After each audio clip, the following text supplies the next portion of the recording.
Hey, this is Erik Ulven, guitar designer. Thank you so much for checking out my page, checking out my videos. I'm so excited to bring you the next month of guitar design projects, and this one is Han Solo's guitar. I'm super excited to do this one. I've been waiting to do this one for months, actually. I started it probably about a year ago. So what this video is I'm just gonna go through the design process from inspiration to the several levels of sketches that I do, and then I'll show you the outlines, a blueprint, and the renders of the guitar. And then I even have a fun backstory, a little fan fiction for you, and how this guitar came into Han Solo's possession. It's a really fun project to work on. Super excited to get it out there. Let's get to it.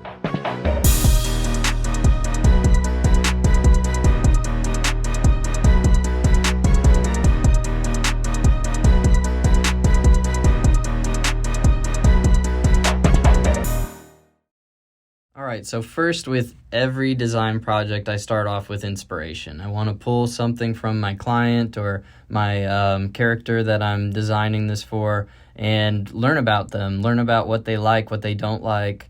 This could be like their favorite shoes, their favorite clothes, their favorite, knife or gun or other guitars that I find inspiration from. So with Han Solo, it's pretty obvious, he has his classic clothing, he has the Millennium Falcon, he has the DL44, which I could all pull design kind of interesting lines and ratios from to be able to put into this guitar. So I put all these images up in front of me, and then we'll go and take this into the first round of sketching. So for the first round of sketching, it has to completely come from my inspiration and from just whatever comes out of me. Very, very quick, fast-paced, messy sketches, very quick line drawing outlines that I do. And I want to do at least like 50 of these to be able to take 5 or more of my favorites from this round and take them into the second round. And here's the final ones.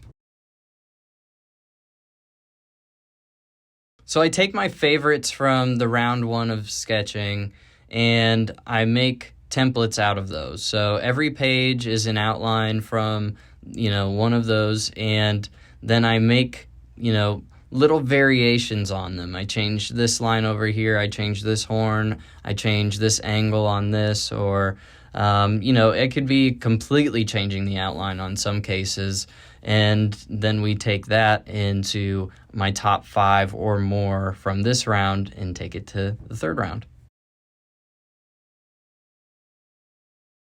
And finally, for round 3 of sketching, I take the top 5 or more from round 2, and I create bigger template outlines to work on for this round. And I make very small, minor changes to the outline. It's more about adding in, places where I want to carve, or different levels to the top, or beveled edges, scallops.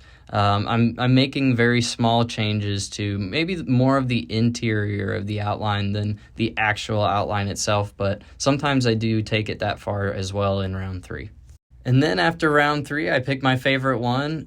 Sometimes I pick more than that, but in this case, I really wanted to find the one for Han Solo, and this is it. So I create a final outline from my round 3 sketch with more detail, putting in, more of the neck and pickups and bridge, and making sure everything is placed pretty close to where it would be in real life, to be able to make a realistic looking render after that. Sometimes I need to be able to visualize the guitar a little better, so I'll create a blueprint like this one, and it really helps me, bring it more into reality so that I know what to do when we go into the render stage. And here is our final renders for the Han Solo guitar project.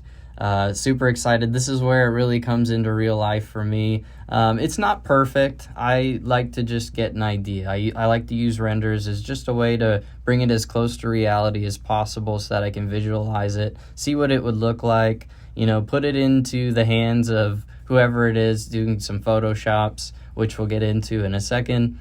But this is really what it's all about for me, is seeing these final renders of the guitar project. So there you have the full process of designing a custom signature guitar. And now coming into my second favorite part, the backstory, a little Star Wars fan fiction for you. Let's learn how Han Solo became the owner of this guitar.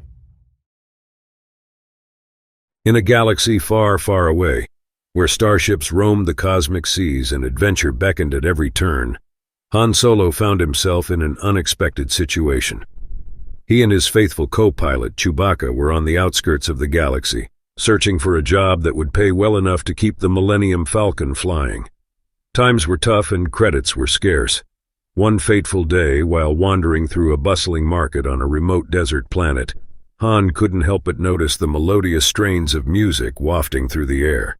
He followed the enchanting sound, weaving his way through the crowd until he stumbled upon a small, dimly lit cantina. The cantina was a dusty, ramshackle joint filled with an eclectic group of aliens from across the galaxy. At the center of the cantina's stage stood a mysterious figure, fingers dancing gracefully across the strings of a beautiful, weathered guitar. The music he played was hauntingly beautiful, a blend of soulful blues and interstellar melodies that resonated deep within Han's heart. Mesmerized by the music, Han approached the performer after the set. The guitarist turned out to be an enigmatic woman named Lyra, with eyes that sparkled like distant stars. She was a nomad, a wanderer who had traveled to countless planets, playing her guitar to earn a meager living. Han, never one to shy away from a business opportunity, offered to buy the guitar from Lyra. He had an idea that this instrument could be his ticket to riches. However, Lyra was reluctant to part with her beloved guitar, which had been with her through thick and thin. She explained that it was more than just an instrument. It was her companion in the vastness of space. Undeterred, Han haggled with Lyra, offering her a deal she couldn't refuse. He promised to take her and her guitar to the legendary music festivals that were rumored to be held on distant planets, promising fame and fortune. Lyra, tempted by the prospect of sharing her music with the galaxy, agreed to the arrangement. As the Millennium Falcon soared through the stars, Han Solo and Chewbacca became unlikely roadies for Lyra and her guitar. They journeyed from one corner of the galaxy to another, playing in front of awestruck crowds and earning more credits than Han had ever dreamed of. Han discovered a newfound appreciation for music while taking lessons from Lyra, and they soon became fast friends.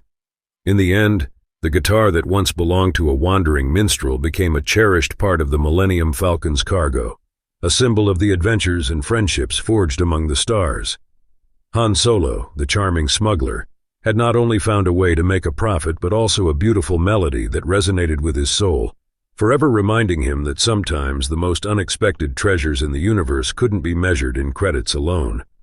Han Solo would go on to perform small gigs in various cantinas throughout the galaxy. He released one album named Born to Kessel Run, featuring hits such as Kessel Run Blues, Hyperdrive Dreams, and Falcon's Flight. In one unfortunate hand of Sabak, Han lost the guitar in a bet, and the guitar was never to be seen again. Well, there you have it. That's Han Solo's guitar. Thank you so much for watching this video. Please like, share, subscribe, comment. Check out my other projects also in the playlist. This is a monthly project that I'm going to be taking on every month, so stick around and see what else comes out. Later.